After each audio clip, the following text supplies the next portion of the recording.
Hey everyone, I hope you are having a wonderful day so far. I am just dropping this special little clip into all the episodes. So, no matter what episode you're listening to, this is actually pretty current as of July 2024. I wanted to come on here and just say a big thank you to Earworthy because the Life Shift podcast was just named the best overall podcast of the year in the first Earworthy Independent Podcast Awards. And you've probably seen some articles written about the Life Shift podcast before, written by Earworthy. And now he is launching from his online publication, he is launching these yearly winners of independent podcast awards. And these are specifically for indie podcasters. We are those that wear all the hats. We create the show. Some people write the show. We're producers, sound engineers. We troubleshoot all the tech. We do any kind of research if we need to. We host the shows. We distribute the shows. We do all the things that relate to our shows because we love it. And it's so nice to see my name in a list with some other amazing podcasts like Multispective, which won Best Life Lessons Podcast. Salad with a Side of Fries won Best Health Podcast. Bippity Boppity Business won Best Business Advice Podcast. And there are so many more. And so I just want to come on here and say thank you to Earworthy for not only doing these awards every year and just honoring some of us indie podcasters that sometimes feel like we're just shouting into the void, but we're not. We're just doing what brings us joy, and hopefully through that work it brings other people joy. In my case, for the Life Shift, I hope that each episode finds the ears that needed to hear it the most so that they feel a little less alone in their circumstance. But also, Earworthy writes all these amazing publications pretty much weekly, every week, every weekday, I should say, where he writes on Blogger, Medium, Substack, Tumblr, Vocal, Many Stories, and for other places. And he really just highlights the independent podcasters. So thank you, Frank, for everything you do with Earworthy and for recognizing all of us in the first Earworthy Independent Podcast Awards. If you'd like to read more, please head to medium.com/EAR hyphen WORTHY. Thanks again and enjoy this episode. I realized I was in this place called the neutral zone, which is the space in between your old identity and the new identity that you've yet to take on board. And before I recognized what was going on, I was wandering around the beaches and the shopping malls of Sydney thinking, what have I done? There was an element of regret.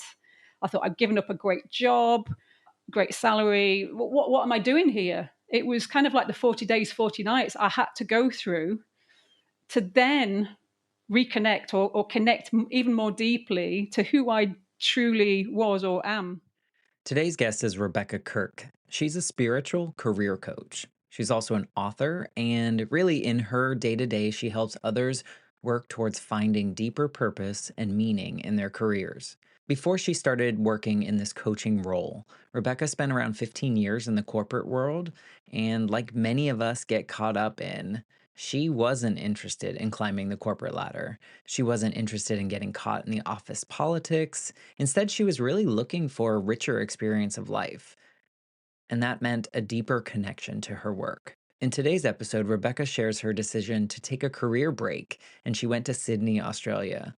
And this break turned out to be where that pivotal moment happened that reshaped her life. We talk about the awakening that she experienced there in Sydney and the practices that guided her towards this inner peace that she finds now. And we talk a little bit about the neutral zone that she found herself in. Her journey is an example of why we should always aim towards aligning our work with our purpose.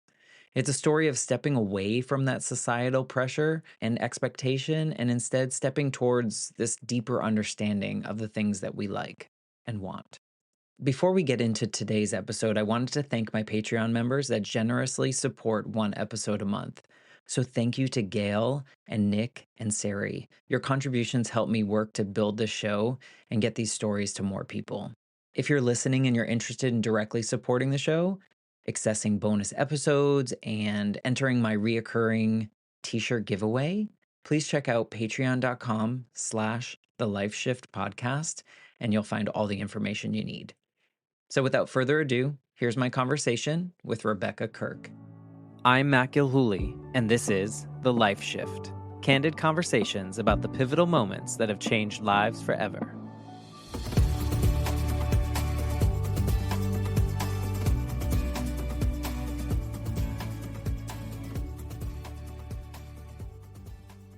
Hello, my friends. Welcome to the Life Shift podcast. I am here with Rebecca, and by the sounds of Rebecca, I think she is in a different country. I am indeed. I'm in the UK. I'm in Manchester. Well, thank you for joining me, Rebecca. I appreciate it. And I always think, and this is going to sound so inappropriate, but I always think that people with British accents or English accents sound very smart. Well, I think that everybody with American accent sounds like a movie star. So there you go. I thought you were going to go somewhere else with that, but I appreciate that you want to be a part of this show. This has been one of the most fulfilling journeys for me that I never could have imagined being on. And, you know, the show itself for new listeners and for you, if you're unaware, the show really stemmed from an assignment that I was doing in a college class during the pandemic when I was bored. And I created the Life Shift because when I was 8, my dad had to sit me down and tell me that my mom was killed in a motorcycle accident. And after that experience, like, I failed at grieving because the people around me really just didn't know how to help a young child through it. And I always just felt really alone. And so the curious part of me was like, do other people have these specific moments in which their life was completely like flipped upside down, whether that's an external force or an internal force or whatever that may be? And so now I've had the opportunity. You're the 101st person that I've had an opportunity to talk to. And the thesis is true. People do have these moments in which their lives significantly change. So just thank you for just being in this orbit and being a part of this journey. Well, I'm very grateful to be here and looking forward to our conversation and wherever it may take us. The best way to do this maybe is you can kind of tell us, don't give away too much, but tell us a little bit about who you are right now. And then I love when the guest can kind of paint the picture of what their lives were like leading up to this pivotal moment that we're going to kind of discuss and dissect today. Yeah, so I work today as a spiritual career coach. So something which emerged really from the pandemic, I started to see a bit of a trend for people wanting help in realigning their career, finding deeper purpose, deeper meaning from the work that they were doing. So, for the last 2 years, I've been working, as a spiritual career coach, mostly working one-to-one. And just recently, in fact, this last week, I've just launched my first book, which explains that Congratulations. process. And thank you. Just trying to get that message, that process out to a wider audience. So, that's my main bag as of today. Well, that sounds awesome. And congratulations on the book. I know that is a big undertaking, and it's not as simple for a lot of people to just write something and then publish it. The writing itself is hard enough, I am sure, but then the whole editing and publishing and just getting it out there for the world to see, and then holding your breath as it's out there into the world is, I'm sure, something that a lot of people cannot relate to. So congratulations on your book launch. Thank you. Yeah, it feels good. It feels like it's been building up for a while. But yeah, it has been released, and it's kind of not mine now. It will do whatever it needs to do, I believe. I think that's a healthy approach and outlook to that. I think as Americans, I can speak for us Americans over here. I think we put a lot of pressure on ourselves when we release something creative into the world and hope that, you know, it does what it needs to do. I kind of felt that way when I first launched this podcast. Is like, is anyone going to listen? And, you know, what I've really, now that I'm a year and a half or so, maybe a little longer now, into this journey, I realize that these stories are out there forever and that there are people listening that are feeling alone, and they might hear, for instance, your story today, and something that you said will resonate with them and make them feel a little less alone. And so, I can kind of relate to just putting it out there and understand that it's going to have its own life now that you've put it into the world. Yeah, absolutely. So maybe you can kind of paint the picture of what your life was like leading up to this moment, because I think that it will connect a lot of the dots to what you do now, since you said this kind of happened during the pandemic. So, kind of tell us a little bit Mm. about who Rebecca was before you hit this, specific pivotal moment that kind of shifted things in your world. So, well, my career began over in Florida, in your neck of the woods, over in Palm Beach. I went over there on a graduate program working in the retail department of the Breakers. And I had a fantastic time for a first job. And as a 22-year-old, never been to the States before, that was quite an experience. And it started me off on a journey in the commercial world, the corporate world, in retail, in buying. And I spent about 5 years there. I think in that time, I mean, I gained some great experience, great friendships. There was something deeper going on, I think, at that point, sort of pushing me back to the UK, which I eventually did in 2001. I continued to be in the corporate world, working for some of the high street or main sort of supermarket chains, high street chains over here. And again, had, I don't want to paint a picture that it's all bad, because it absolutely wasn't. And I'd like to think I wouldn't have stayed in it so long if it was so bad. But stayed in that world for between sort of 2001 when I returned up until about 2010. So another 9 years I spent in that space, lived in London for quite a big chunk of it. Yeah, my life was focused on product, on helping businesses make profit. And yeah, I had a great life, but there was something missing for me. It took me repeating the same patterns. So going from one corporate retailer to another, I repeated that 2 or 3 times before I realized there was something deeper I needed to explore. I wasn't connected to my work in the same way that other people appeared to be connected to it. I wasn't interested in climbing the corporate ladder. I wasn't interested in the politics. I just wasn't connected in the same way. And eventually I realized I needed to disconnect, just kind of hop off the bus for a while. And that's when I decided in 2010 to take a career break, and which I did over in Sydney, in Australia. I will also add that, I think in terms of my personal life, I never really found my thing in terms of relationships, and I'd never really found my thing in terms of my spirituality. It was always important to me, but I'd not found a way of truly expressing that or experiencing that. So, whilst life was great, there was a depth that was missing at that point. And going to Australia, that was really that was my pivotal moment, making that decision to disconnect. And the 5 months that I spent there, that really changed my entire life. Really?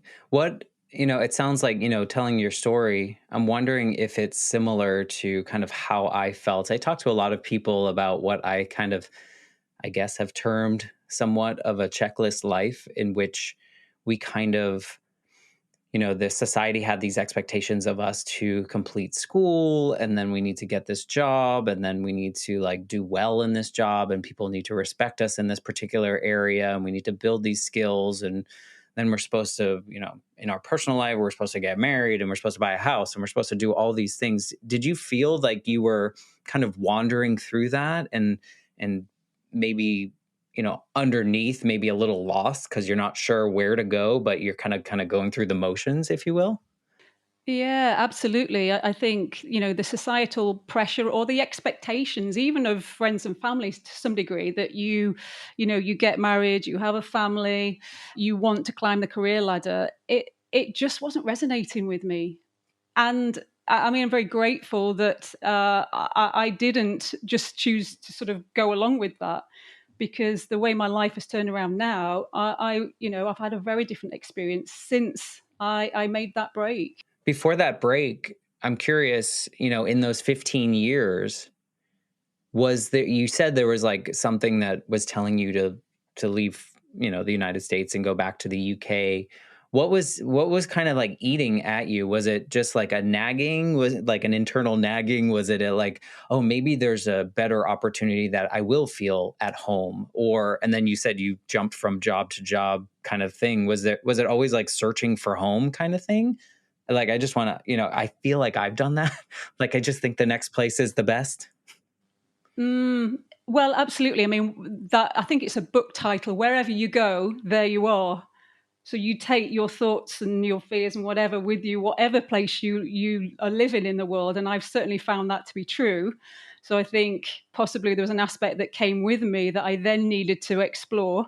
But certainly I needed to reconnect with home. I think after 5 years, I really deeply missed aspects of home. And I felt like there weren't the growth opportunities for me in Florida in the work that I was doing.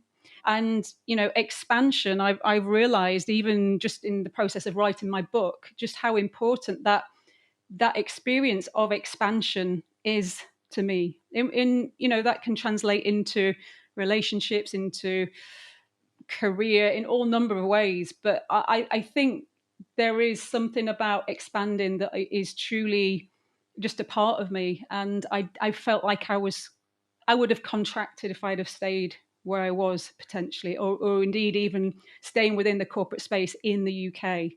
So almost like another force that was pulling me along. It was calling me. It was calling me back. In the idea of expansion, are we thinking like new experiences, new skills, like newness is important and not just the same old kind of feeling? Is that what you're kind of Yeah, and, alluding and I, to? I think feeling like you're evolving as a human being, as a spiritual being, that's an aspect that's important to me. So you're not standing still; you're taking up more space in the world. Yeah, in a good way. It's a very visceral feeling in a good way. Yeah, absolutely. But allowing yourself to take up more space in the world, which can be a huge challenge, and it's something I work with my clients on as a coach. Oh, should I take up more space in the world? Should I claim this role, or should I set up this blog or become a coach or whatever it is? I think there are so many fears and aspects of the ego self that can hold us back from doing that. But I think for many of us, our natural thing is to expand. Well, and what's interesting, and I don't know why this visual just came to my mind, but you earlier mentioned, like you weren't really interested in the politics of it at all. You weren't interested in climbing the corporate ladder. And then we say expansion. And so I think it's important, maybe it sounds like your expansion was more on the horizontal scale, if you will, and not necessarily the vertical scale in my visualization, in the sense that like I want to take up more space here that's more like a hug and less like I'm better than you, I'm taller than you, I'm doing these things that are more important than you kind of feeling. Does that, Mm. I mean, I don't know why that came in my head, but does that kind of I love that. I've never seen it in that sense before, or yeah, experienced like that. But it makes total sense. Yeah, it's more about a sort of, I suppose, a richer experience of life. And I think that, that horizontal expansion is personal to everybody, isn't it? I think the point is it doesn't have to be horizontal. Sorry, vertical. If vertical works for you, fine. I don't wish to be critical of anybody who's chosen that. I'll do that? But but I think it's being able to stop and recognize that's not working for me, and finding the courage to go, I want a different experience of expansion, and creating almost your own recipe for that. Yeah, I love that. So you, at this point, 15 years, it sounds like, if I'm doing, math correctly, that you were in this space kind of operating, not necessarily a vertical growth, but maybe adding a couple more responsibilities, jumping from place to place, feeling important, but also feeling like this is not really what I should be doing in the world. Was there like a something that happened where you're like, it's time. It's time to make this break. It's time to go to Australia. I know sometimes it's like as simple as like someone said a sentence to you that they've said a million times, but that one time it stuck. Was there anything like that? Mm. Well, I think, I mean, I've always worked for really great people who I've had a lot of respect for. The last couple of people, I found it really challenging, but I'm actually very grateful to them because I realized that they were the sort of catalyst. They were the people who pushed me over the edge. So that was actually what spurred me on in the end. And I had performance reviews were very much kind of more based on how much you were playing that political game, how hungry you were for progression. My heart lied in my small team that I had and helping nurture them. That wasn't important in that world. So there was a very clear disconnect. I think a couple of people that I'm deeply grateful to, but just didn't connect with, that I thought, right, that's it. That's it. So what happened when you left home again and you went to Sydney? Like how was that so impactful for you? What happened there? Well, I think it gave me the space to really process the patterns that I'd been repeating. I discovered a number of different practices there. I discovered Kundalini yoga, which is hugely powerful, and it basically awakens the sort of creative energy, the creative life force that lays dormant within you, and has, I believe, really helped create this pivotal moment. So I picked up that practice. I did Buddhist meditation, which again helped create the headspace and the clarity. I spent a lot of time at the ocean, so the ocean's always been very powerful sort of portal for me to just get that headspace and that clarity and that sort of connection to my sort of deeper self. I think what was particularly powerful was the fact that I was living in a small room in my brother's apartment, and I had very few possessions. I had, all of my friends were over in the UK. I didn't have a job. I didn't have a relationship. And I think the simplicity of life over there just highlighted to me the deeper experience that lay beyond all of those external things. And I call it an awakening. I had moments of pure bliss just standing by the ocean. And for no particular reason, I just felt blissful. That really was instrumental. I will just say also that I think I entered this space kind of in between two identities. I was letting go of this kind of corporate identity and the status that went with the job that I did. It took a while to sort of pull back from that and relinquish that. I realize now that's my ego talking. And I entered what I realized after I read a book talking about transitions. I realized I was in this place called the neutral zone, which is the space in between your old identity and the new identity that you've yet to take on board. Uh, and before I recognised what was going on, I was wandering around the beaches and the shopping malls of Sydney, thinking, "What have I done?" There was an element of regret. I thought I'd given up a great job, great salary. What am I doing here? It was kind of like the 40 days, 40 nights I had to go through to then reconnect or connect even more deeply to who I truly was or am. I had to go through that process, and Sydney, I mean, just provided a beautiful backdrop to that. But I had the space, I had the headspace and the physical space with which to do that. I went out there actually intending, I registered with a recruitment agency over there to thought maybe if I do the same job in Sydney, things would be different. But then I very quickly realized it's not about that. It's about connecting with who I truly am and what's truly important to me. So my life changed completely after that experience. So work, relationships, everything. What stuck out to me, what you were saying is that like what you were doing before, so much of it was about external validation in some capacity, in the way that like you were fitting in, people saw you, there was a certain status, there was a certain paycheck, there was a certain, you were able to do these things. And then you made this probably not the easiest decision to leave home, go on the opposite side of the world to another place. And then like had a moment to like breathe and sit and think deeper and not be surrounded by all the noise that was perpetuated throughout those years in corporate, that I think a lot of us can understand. And then you were able to kind of go more towards that like internal validation of some sort, of like kind of finding yourself in a way that like, oh, this does feel right. This space is comfortable. This space feels like a warm hug versus like whatever I was seeking out before. I think a lot of people can relate to that. My question that comes from that is, you had these experiences of like trying out different practices of meditation of some sort, or yoga, or different spiritual practices. Was this part of your life before? Were you interested in those areas? Did you explore those, or was it more like I thought of them but I never really jumped into them?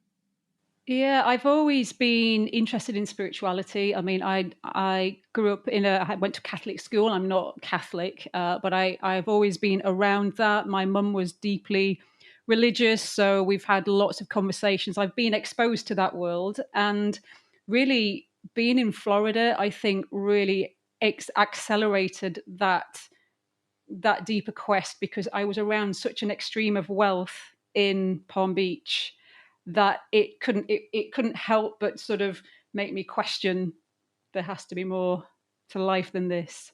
So that was, in a sense, a preliminary awakening, I guess.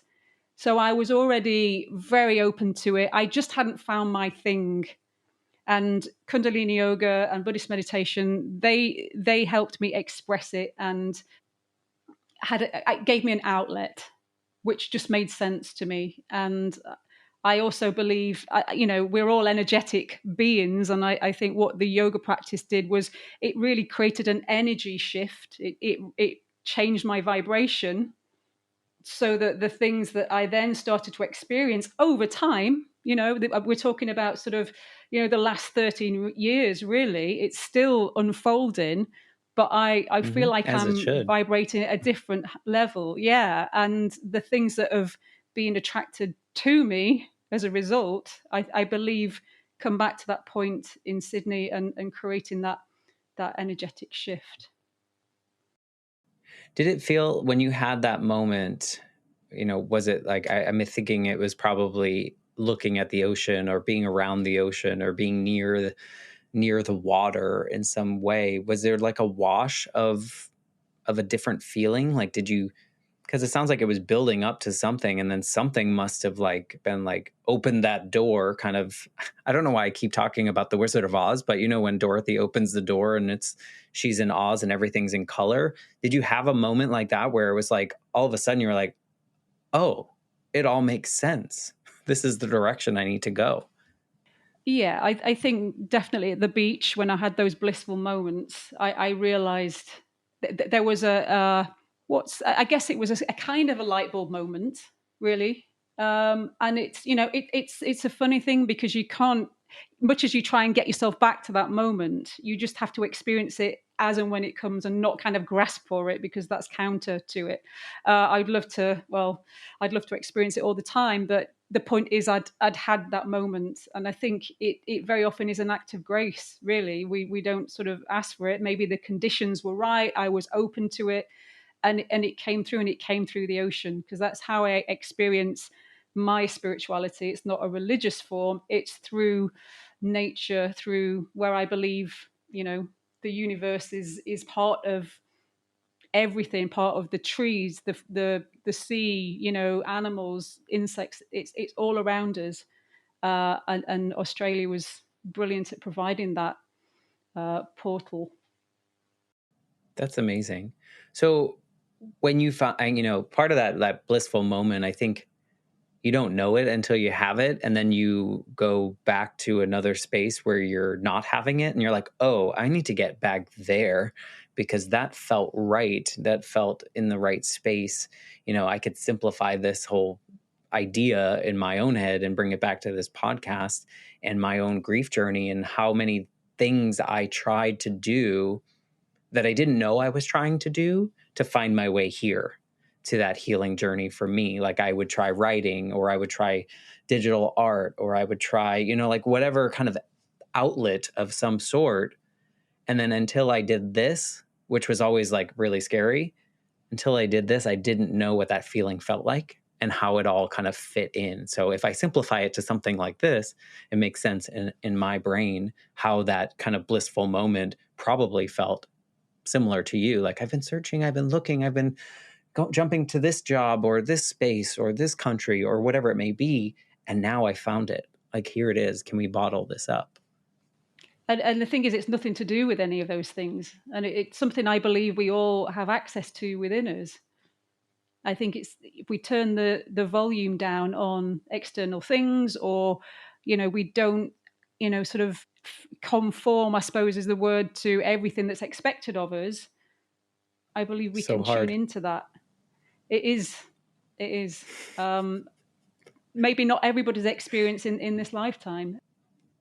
Yeah, I would agree with that. I think that I think, with all these conversations that I've had, I feel like we're in a space now where more people are feeling what you feel and feeling the way that you feel and embracing that, and not necessarily conforming, I think, to what society's expectations are of us as just a general human race. I think there are a lot more people now after we've kind of somewhat emerged from this pandemic experience. I think more people are leaning in. Are you seeing that? More people are leaning into it? Definitely. Yeah, absolutely. I'm seeing, I mean, I made the decision to focus purely on working with people on a spiritual path 2 years ago, and it was quite a leap of faith. But every day I'm hearing, I ask people, what's attracted you to wanting to work to me and with me? And it is the spiritual aspect that people are really hungry for, and men and women, it's across the board. But the pandemic, I think, gave people the time and the headspace to really question their lives. And also, I think they came face to face with their own mortality in a way they probably haven't before. And that sense of urgency and, oh gosh, I've got to get on with it, got to get on with this thing that I'm meant to be doing, even if they don't have a clear sense of what that is yet, which is, a lot of what I help people figure out what that thing is. But there's a book by, I think it's Wayne Dyer, and it talks. The phrase is, "Don't die with your music still in you." And I find it so powerful. And I think there was a general sense of, oh, I don't want this not to have come out into the world. And I think the world we're in now, with the advent of Zoom and the internet and stuff, we can do our own thing more. We don't have to conform as much. I think we still need the courage and the conviction, and all the mental side of it still needs to be worked on, but the infrastructure is there. I couldn't operate in the way that I do, or even having this conversation, without all of that stuff. So it's a much easier world to be able to navigate your own path, but you still need to, the mindset is the only thing that in many cases can stop people from taking that journey. And it's the hardest. It's the hardest to open up. It's when you come from, I mean, a lot of people have these upbringings that everything was fed to them in a way that was how their life was going to be. And those were the thoughts that they were going to have. And there was no veering from that path. And I think you're right. The pandemic gave them the space. You kind of like your experience in Sydney 12, 13 years ago was like your own little pandemic moment in which you were allowed to give yourself this space to really think and open up your ideas. And I think for a lot of us that were experiencing this for the first time during the pandemic in 2020, we were sitting there with ourselves and we were like, what is really important? If this is the end, Have we done what we need to do? Are we connected with the people that we need to be connected with? I think a lot of people ended relationships, whether that's romantic, friendships, over, like this isn't really serving us, collectively. And so I think it was really an awakening. And it kind of seems like it links very much with probably what you created for yourself in a way of that awakening 12, 13 years ago that led you down this path.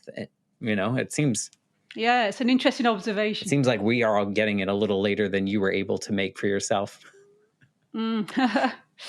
Yeah, but it's I think the timing is as it's meant to be for every individual, and some of us kind of come before and some of us come later, and that's all as it's meant to be. I think that's kind of how life unfolds. I think, it sounds like, and you can correct me, I'm just making assumptions here because I guess that's what I do here on this podcast.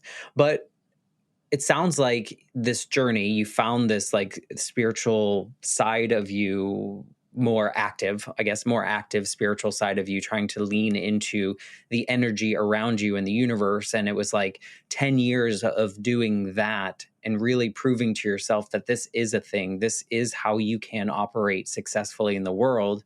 And then at some point in this journey, you decided, well, I could probably help people do that based on my own 10 years of experience prior in this world. Is that how that unfolded, or how did you get into the decision to be like, okay, now it's time, I feel prepared to help other people in this? I felt very guided. Generally speaking, I try and tune into my intuition and to a sense of calling. And this is a big part of my spirituality and the approach that I work with clients on is to listen for that call or tune into that call. I talked about like the inner pull earlier. I had an inner pull towards creating this kind of niche and working particularly with this kind of person. It's not to say it wasn't scary. I thought I could completely, my business could take a nosedive overnight here. And somebody had actually said to me about, oh, don't use the word spiritual in, things to do with business or career or whatever. But I just ignored it. An innate drive to do this, just like with my book. I felt very called to do it. And I think when you listen to that and you sense it from the heart space as opposed to the head space, I think it comes with a greater sense of conviction and confidence and trust. And thankfully, that's how it's played out the last couple of years. I guess if it hadn't have played out like that, hopefully I would have seen the lesson and the learning in it. But there was too many signs. There were too many signs coming to me about what people were presenting with, the types of clients I was attracting, and that it didn't make sense to me anymore to leave that side of life out of the equation. There were too many tools and ways of seeing things and doing things that can help people.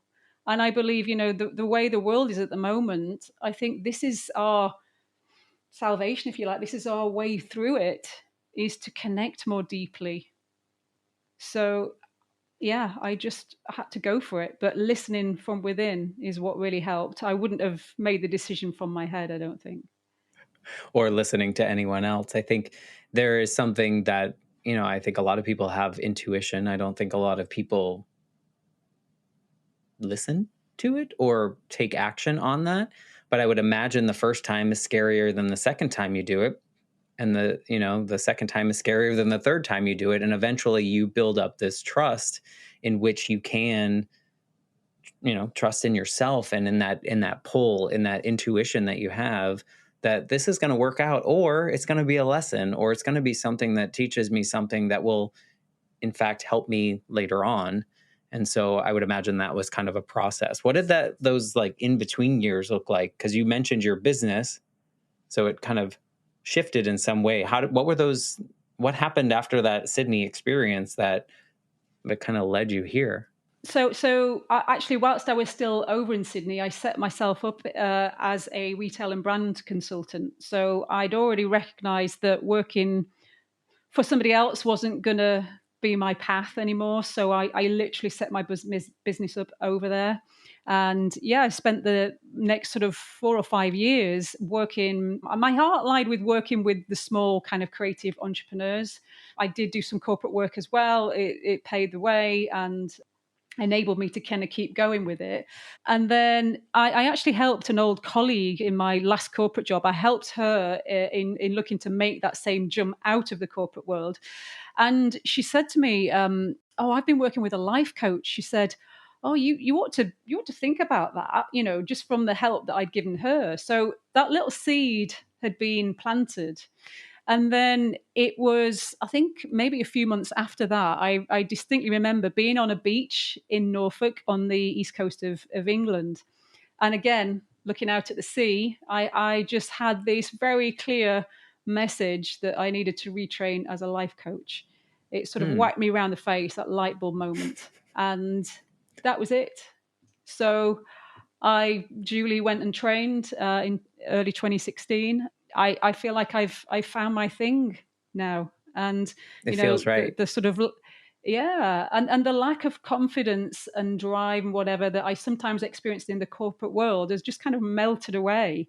And I realize, when you are deeply connected to your purpose, it's amazing what comes with it.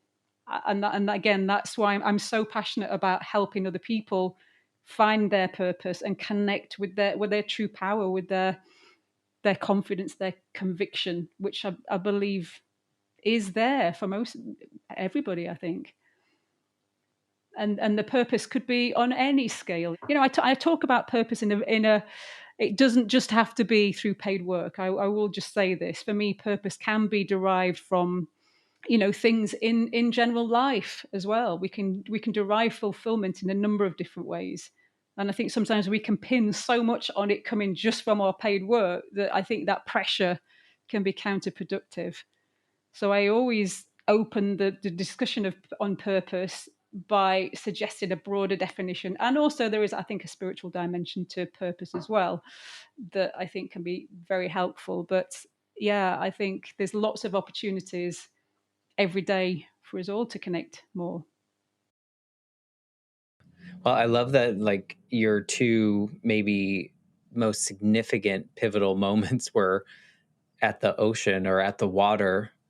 Do you sometimes just like schedule time to go there in hopes like new things will unfold and kind of I should do. Yeah, I should you do because I'm should very every landlocked quarter. where I live. I'm very landlocked. I've actually just come from a retreat up in the Scottish Islands where we're completely surrounded by water. So I'm kind of feeling the effects of that now, and I've booked my next one already. But I get it from going out into the woods, into the forest as well. Thankfully, that's another point of connection. But yeah, I think more time at the ocean. Imagine what comes next of it. It's I think if you find your spot, if you find the place that makes the most sense for you, that you can connect with and feel that bliss kind of that you were describing in Sydney, do you still have like this, not, I don't want to call it an epiphany, but this idea of shifting into coaching and helping people as like a spiritual help in that sense, or shifting your business in that way? Was that moment at the water that's a similar bliss like feeling to what you described earlier on in Sydney? In a sense, it was, because it was a connection to a higher realm. But I think the bliss in Sydney was it was so pure because it wasn't dependent on anything. It wasn't dependent on a certain job or person or tangible thing. And to me, that is the ultimate, when you can find that within you. I mean, yes, we still have to function in the world. It's not to say we can all kind of go around in that blissful state. That would be But I lovely. think just it would be lovely. But I think remembering that is lurking there underneath. And I think that's why things like meditation for me are very powerful, and having a daily practice that reminds you to just try and connect with that place. And I think from that place, the sort of being place, if you like, the blissful place, it empowers the rest of your day, the work that you do, the things that you can attract into your life, what you have to offer other people. I think if you can tune into that part of yourself, we can all become much more powerful. This is going to sound really this is going to sound very Matt for regular listeners of this show, but part of me, or very much of my life, has been this kind of type A, analytical, I don't want to say logical, but like step by step kind of person. And part of me, as you're explaining, like going, like being tuning into that and going to the water and going into nature and those kind of things, I picture myself having these, now creating in that world, creating more expectations of that. Like I show up, something better happen. Is that anything that you work with people about? Like now, okay, I've opened myself. Now I'm expecting something to happen. Do you have people like that, or do you experience any of Yeah, those I mean, moments where you're like, I do absolutely. Yeah, I do okay, experience that. I think that's, that for me is the sort of human coming right up against the spiritual, the human desire for certainty or outcomes or whatever. So, for example, with meditation, I would always recommend that clients go into it with no expectations other than just to go beyond the thinking mind. That's enough. But I think it is a natural part of it. And it can be helpful to some degree. But I think this is where trust comes in, to trust that things will happen and unfold and, be presented in the right timing for that person. So trust is a very powerful, and people wanting a career change at a certain time or wanting to know what they're meant to be doing. I have clients that come and they're like, oh, how can I expedite this whole process? I need to know. And my answer is always the same. Well, where is that coming from? Because that energy is not always helpful to the process. And, it's very counterintuitive to sort of trust and just sort of surrender to the process. I have a very logical brain as well, Matt. So I do have those battles quite often. I do relate to what you're saying, but I think I've learned more and more, well, to see, well, how has that been working out for me when I have purely wanted to kind of figure things out and get the detail down. How has that worked out for me? And quite often not that great. uh, I think the mind is a hugely powerful tool, but I'm trying to let that kick in after I've listened here from the heart space. So it's not to sort of say that's not part of the mix. It is, but to sort of try and tune in from here first and then go, okay, right, you can do your thing now. Like with my book, it was very much came from here, from the heart. And then, the logical brain, okay, I'll plan out every chapter, I'll get all the production schedule ready. That was having a field day, but it felt sort of more appropriate because it came secondary to what was here. yeah, I think there's this like assumption, and maybe it's just mine, that like when someone says like they're spiritual or they're in this spiritual space, that it's all, forgive me, quote unquote, woo woo, right? Like it's all there all the time. But really what you're saying is like we're all still human. We're all going to still make human decisions and human reactions and those kind of things. But if we can take these moments to sit in this openness, this space of listening to the energy around us and in us and all those pieces, then that's that fuller formed spiritual journey that you kind of help people with. Is that correct? Yeah, absolutely. There is a very definite sort of human aspect to this journey and a spiritual aspect to it, and it's honoring both of them. Honoring both of them. It was interesting when I was in Sydney and I went to the Buddhist class. I remember, people like a Buddhist nun, you just kind of can put on almost that pedestal of she's above it all. She is completely pure and spiritual. And I remember having a conversation with her about how annoyed she was with her sister. Her sister had done something, and it obviously triggered a human response. And it was so powerful to me to remember she's still having a human experience, you know? So I learned a lot from that. I think that's the gap. I think that is the gap. Mm, I think that is yeah. where so many people dismiss certain things or write them off as, oh, that's not me, because we think it's all or nothing, because that's how we're trained in some capacity in society. It's like, go all in, and it's not.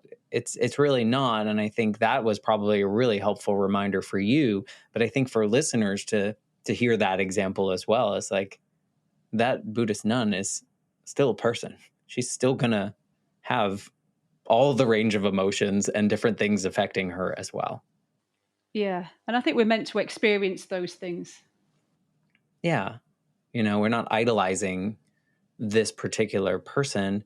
there are flaws to all of us. And I think in a lot of cases, the flaws kind of make us who we are and kind of add a little bit of dimension or beauty or some one of those words that we might want to assign to it, or at least that's what I'm telling myself, in that I'm not perfect, and that's what's cool, like that's what makes me me. Yeah, I think the quest for perfection, be that in terms of who you are as a person or making the right career change, I think it can be such a hindrance. And I think once you learn to accept those parts of yourself or those parts of the journey, that can be a real game changer. What do you think is the biggest difference between Rebecca now and like Rebecca on that flight heading to Sydney? Like what in the way that you see the world, or what's the biggest difference in who you are as a person? I think I'm more in touch with who I truly am within. I'm more, I've been willing to put myself out there and I'm more vulnerable. I'm more confident. The fact that I'm on this show with you, Matt, I think is testament to that. Never know what I'm going to say. It's scary. I'm able to voice my own truth now and live in complete alignment with who I am in terms of my spirituality, in terms of my work, and in terms of relationships. I'm kind of owning that more now. It's been a journey to get to this point, for sure. But yeah, if I look back to who I was back in 2010 on that plane, I feel like it's almost like an out of body experience when I think of her. But I had to go through, those steps and that part of the journey, just as we all do. I don't think you could come out straight into who I am today, and that's life, isn't No, it? that would be nice. Was that version of Rebecca before? Were you more like more reserved, more closed off? You would kind of go with whatever everyone else is doing and just keep your thoughts to yourself, or was there a little bit of poking the bear, if you will? I think I did go along with a lot of things, albeit I didn't go along with having to get married and have children. That I felt very clear on that. But work wise, I kind of, I was on that path, and I didn't question it too much until I really did question it. So yeah, I think I have been quite reserved and If back then, like someone was talking about, a spiritual journey or anything like that, would you have voiced your opinions in that, or would you have just kind of kept those to yourself? I probably would have kept them to myself. Yeah. And even now, I kind of only would speak out if I genuinely felt like I could contribute in a conversation. I think that's still a part of Yeah, me, you're not trying to but convince or convert, right? You're not. mm, It's not like no, that. not at No, all. No, I think a lot of we people all are have afraid our of own that. version of it. Yeah. But I think just, being comfortable in your own skin, and maybe I think this is an age thing as well. 13 years older now, and I think that does come with that sense of just being comfortable with who you are. I agree. Yeah, and then on a different wavelength, I relate to that as well. There was a period of time in which I kept all of how I was feeling about my mother dying, and about having to go live with my father and him not knowing like how to do things that maybe I thought he should have done and I didn't know. But I kept a lot of that to myself, and the older I got, the more comfortable I was with telling people that I wasn't okay, that things were not good, and that I was depressed, or that I had a moment of extreme anxiety, or whatever it may be, or I was just sad, like it was just not a good day. And the more that I lean into that, the more I think I feel in the way that you describe how you feel. It's like more in touch with like the true essence of myself, and not feel like I have to hide it, or, like it just is like I am just a human and I'm just trying to do what everyone else is trying to do. And it's not all sunshine and rainbows. Right. And so by sharing that, it makes me feel more human, if that makes any sense. Mm, yeah, absolutely. I think sharing your story, I think it creates such a powerful point of connection, as well as helping other people. No doubt, you sharing your story has helped a lot of people on their grief journey, I guess. But I think when you are willing to go there and, okay, this is me, this is my story, I think that can build up momentum and just encourage you to keep doing it. And certainly I've noticed in my coaching practice, people aren't interested in whether I'm a qualified coach or not. They're interested in what's my story, what have I been through that they can relate to. So people will say, "Oh gosh, I'm in the corporate world, and I think you understand where I'm coming from." And to have that sort of degree of empathy is far more powerful in connecting you with people than I've got a great big long list of qualifications, which I'm not saying aren't important at all. But yeah, I think being willing to be vulnerable is kind of what I was sort of hearing when you were talking about some of your journey there, Matt. And I think there is great power in vulnerability. Yeah. And I think to your point about people that work with you, it's really about trust, right? The more you can share about yourself and your truth, and you're not performative in any kind of way, it's just it is what it is. I think people will naturally trust you more because you're also just another human here with us that maybe has a couple pieces of advice or something that you can push them outside of their own circle that they continuously think in, right? Like you just poke that hole a little bit so that they think a little bit differently. And so I think there's that human element develops the trust, I think. Yeah, for sure. I think, yeah, when you're working with somebody at this level, I think you have to trust. And when I've worked with coaches equally, that's an important ingredient. It's not the paper, it's not the certification, it's not any of those things that builds the trust, it's the human. So I'm wondering if this version of you could go back to Rebecca that's, kind of taking her walks on the beach in Sydney and just finding these moments and wondering, "Ooh, I'm in this neutral space. I'm in this, like, what am I doing? Did I make this decision? Is this good?" Is there anything that you would want to tell her or whisper in her ear that might help her on this journey? I think it probably comes back to trust as well, and just to sort of, enjoy the adventure, and just know that everything that you need is already within you. And I truly believe that with everybody. We have what we need within us. I think it's sometimes just about aligning or realigning our outer circumstances with who we truly are, as opposed to trying to find something we can fit into. And that's my process, and it's in the book as well, is to start from those foundations of who we are. So I think just really trusting in that. And yeah, I mean, I've been through it in terms of anxiety and different things, and so I think just learning to let go of that, I think is would be helpful.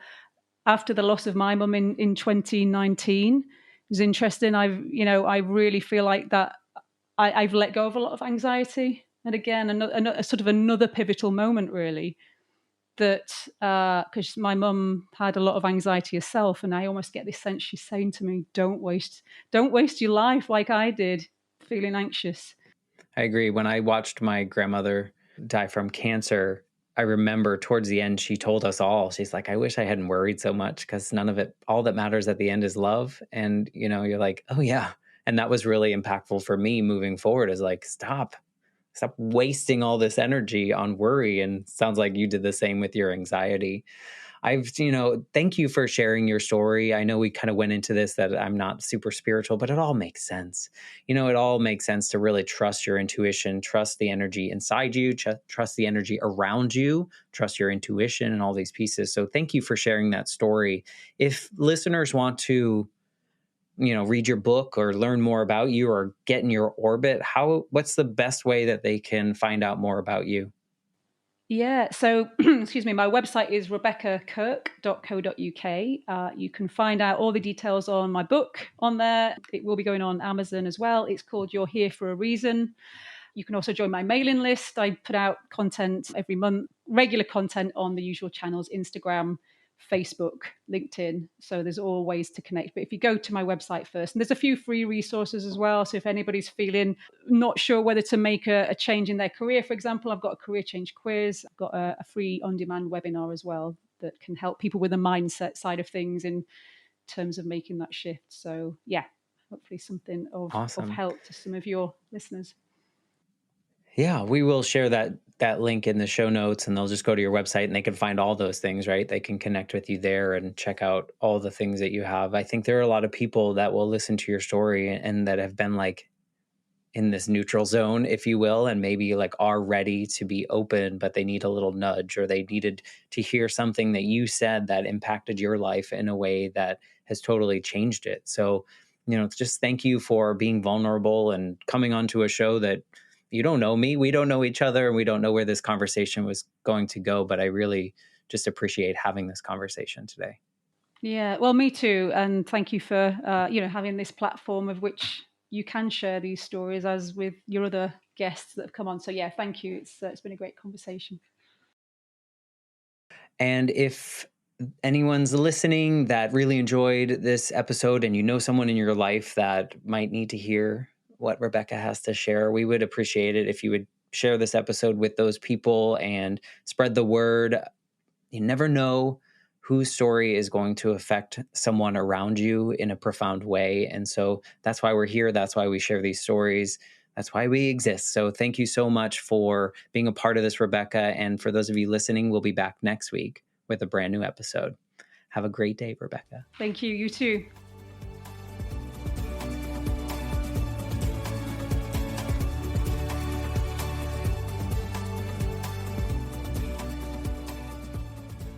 For more information, please visit www.thelifeshiftpodcast.com.